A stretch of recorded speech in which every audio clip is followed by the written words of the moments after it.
जनाब मोहम्मद सुहेल अफरीदी साहब MPA PK 70 की हासिल करदा वोटों की तादाद है 90। PTI के सुहेल आफरीदी 90 वोट लेकर खैबर पख्तूनख्वा के नायब वज़ीर आला मुंतखब। असेंबली से खिताब में कहा, किसी पर्ची से वज़ीर आला नहीं बना, मेहनत करके यहाँ तक पहुँचा हूँ, मेरे पास खोने के लिए कुछ नहीं है, एहतजाजी सियासत का चैंपियन हूँ, असीरान की रिहाई के लिए आज से इक़दाम शुरू कर देंगे, मेरे होते हुए यहाँ कोई ऑपरेशन नहीं होगा। गैर कानूनी मुकीम अफगानों को मुल्क से निकालने की मुखालिफत करती।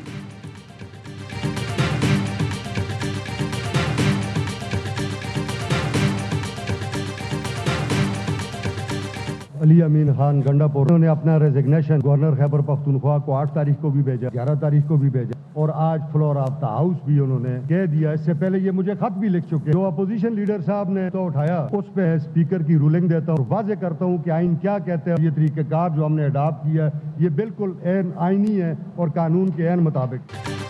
खैबर पख्तूनख्वा असेंबली से ऑपोजिशन जमातों का वॉकआउट, वजीर आला के इंतखाब के खिलाफ कल अदालत जाने का ऐलान। Speaker KP assembly Babar Saleem ने रूलिंग देते हुए कहा, वजीर आला मुस्ताफी हो जाएं तो गवर्नर की मंजूरी लाजमी नहीं। अली अमीन गंडापुर ने आज फ्लोर ऑफ द हाउस इस्तीफे का ऐलान किया है। आज का इजलास आइन और कानून के मुताबिक है, आइन ख्वाहिश पर नहीं चलते। ऑपोजिशन लीडर इबादुल्ला का कहना है, एक वजीर आला की मौजूदगी में दूसरे वजीर आला का इंतखाब गैर आइनी है।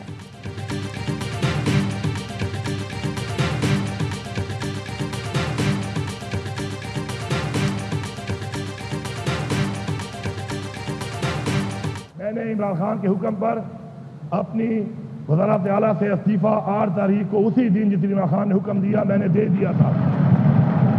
मैं इसी तस्दीक करने के साथ साथ ये भी कहता हूँ कि एक जमहूरी अमल के अंदर मेहरबानी करके जिस तरीके से जमहूरियत इस मुल्क में पहले बार बार उसके साथ एक मजाक हो रहा है, तो इस अमल को मजाक ना बनाया जाए। अली अमीन गंडापुर ने KP असेंबली में खड़े होकर अपने इस्तीफे की तस्दीक कर दी। कहा, जिस दिन बानी का हुक्म मिला उसी दिन कुर्सी छोड़ दी, जमहूरी अमल का मजाक ना बनाया जाए। हमारी पार्टी, हमारी अक्सरियत, हमारी मर्जी, सबसे बढ़कर हमारा लीडर, उसकी मर्जी। गवर्नर खैबर पख्तूनख्वा फैसल करीम कुंडी ने अली अमीन गंडापुर के इस्तीफे पर एतराज़ लगाया था। इस्तीफों की तस्दीक के लिए 15 अक्टूबर को तलब कर लिया। साबिक secretary election commission Kanwar Dilshad कहते हैं, गवर्नर वज़ीर आला को तलब नहीं कर सकते हैं क्योंकि वो उनके मातहत नहीं।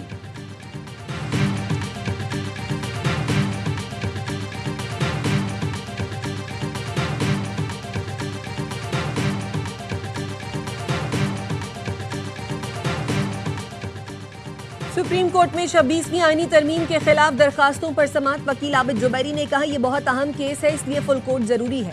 जुडिशल कमीशन ने 15 जजेस आईनी बेंच में शामिल किए हैं।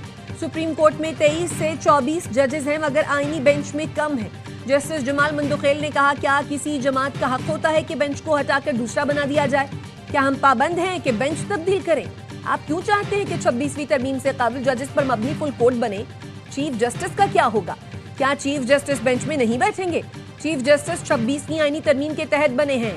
अगर तरमीम न होती तो याहिया आफरीदी चीफ जस्टिस न बनते। आप कह रहे हैं 8 जजेस बैठकर केस का फैसला करेंगे तो गलत होगा।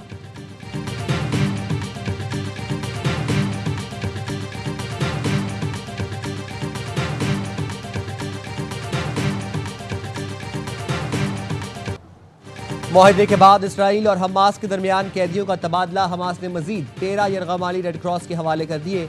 इससे पहले 7 यरगमालियों को रिहा किया गया था। यरगमालियों के इस्तकबाल के लिए तल अवीव में हज़ारों अफराद जमा।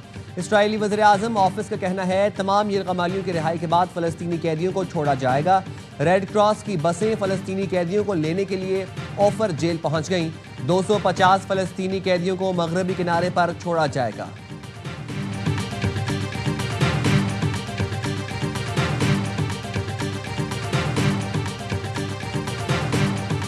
Meet all of the leaders of the very powerful and big countries and very rich countries and others, and they're all into this deal. It's never happened before. War is over. The war is over. It's been centuries. I think people are tired of it. The ceasefire is going to hold. अमरीकी सदर Donald Trump Israel पहुंच गए। कहते हैं गजा में जंग खत्म हो गई, बोर्ड ऑफ पीस जल्द कायम किया जाएगा। इसराइली वजीर आजम नेतन्याहू ने बहुत अच्छा काम किया, कतर को भी क्रेडिट मिलना चाहिए। हमास को आर्जी तौर पर गाजा की सिक्योरिटी संभालने की मंजूरी दी है।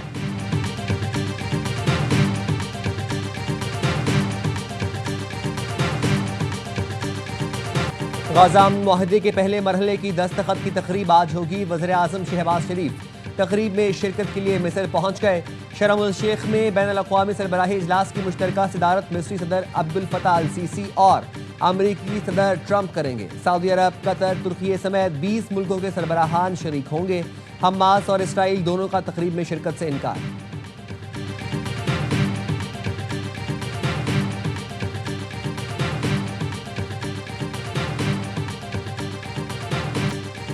अफगान तालिबान और भारतीय स्पॉन्सर्ड फितना खवारिज के हमले पर पाक फौज का मुंह तोड़ जवाब।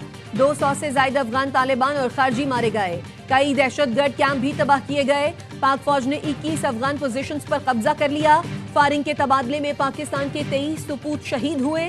ISPR का कहना है अफगान तालिबान रजीम दहशतगर्दों की सरपरस्ती से बाज आ जाए। अफगान वजीर खारजा के दौरा भारत के दौरान इश्तियाल अंगेज कार्रवाई इलाकाई अमन के लिए खतरा है। पाकिस्तान अफगान तालिबान को कहता हूं, भारत कभी आपका खैरख्वाह नहीं हो सकता। भारत कभी भी मुसलमानों का दोस्त नहीं बन सकता। अफगानिस्तान की सरजमीन पाकिस्तान के खिलाफ इस्तेमाल हो रही है। अफगानिस्तान पर मुश्किल वक्त आया तो भारत जश्न मनाएगा। अफगान अबूरी हुकूमत पाकिस्तान के साथ बैठकर मसाइल हल करे। अमीर जमात इस्लामी हाफिज नईमुर रहमान का पेशावर में गाजा मार्च से खिताब। कहा, इसराइल को तस्लीम ना करने का फैसला पूरी कौम का है। मुसलमान और अरब मुल्कों की कमजोरी की वजह से इसराइल ने फलस्तीनियों का कत्लेआम किया।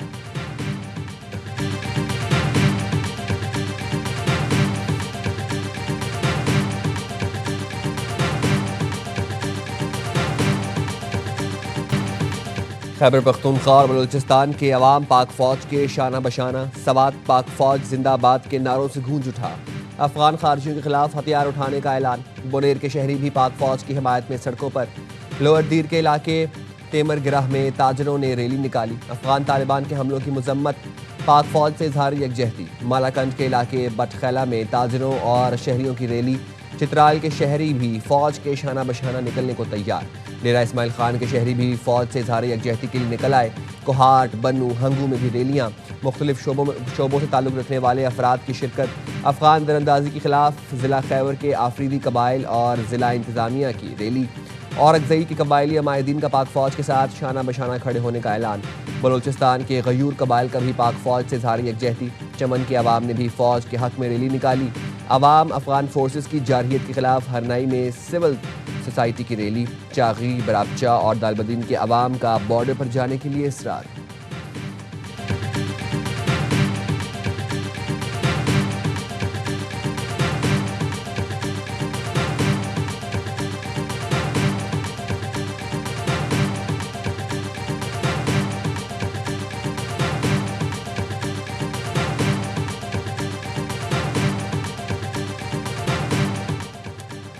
कराची में गैर कानूनी तौर पर मुकीम अफगान शहरियों के खिलाफ ऑपरेशन शुरू। पुलिस हुकाम के मुताबिक ऑपरेशन में पाकिस्तान रेंजर्स, CTD और सोहराब गोट पुलिस हिस्सा ले रही है। मुतादिद अफराद को हिरासत में ले लिया गया।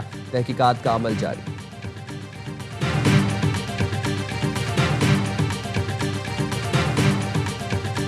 पाकिस्तान की तारीख में सबसे बड़ा कंटेनर बरदार जहाज कराची HSN पोस्ट पर लंगर अंदाज। HSN पोस्ट पोर्ट पाकिस्तान का वाहिद गहरे पानी का सबसे बड़ा कंटेनर टर्मिनल है। MSC मिकोल जदीद तरीन कंटेनर जहाज है।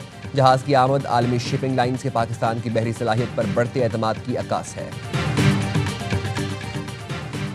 दीदा जेब गलियां, स्ट्रीट लाइट्स, खूबसूरत पार्क। कराची के गुलबर्ग टाउन में मॉडल मोहल्ला तैयार।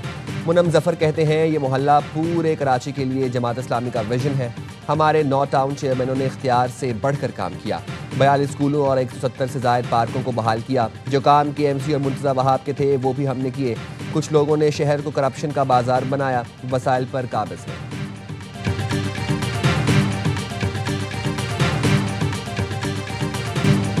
ई गेम में पाकिस्तान खिलाड़ी ने फिर मैदान मार लिया। अरसलान ऐश टेकन 8 के चैंपियन बन गए। फाइनल में जनूबी कोरियन हरीफ को शिकस्त दी। अरसलान के कैरियर का ये 7वां टाइटल है।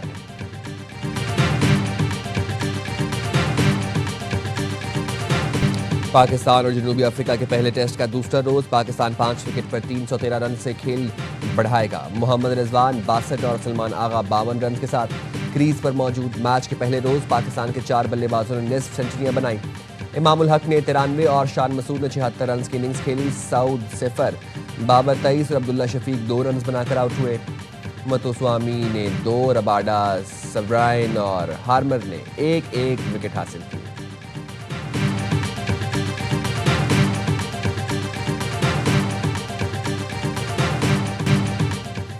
विमेंस वर्ल्ड कप में मेजबान टीम को लगातार दूसरी शिकस्त। कैंगरूज ने 331 रन का रिकॉर्ड टोटल 1 ओवर पहले हासिल किया। कप्तान एलिसा हेली ने इवेंट की सबसे बड़ी 142 रन की शानदार इनिंग्स खेली।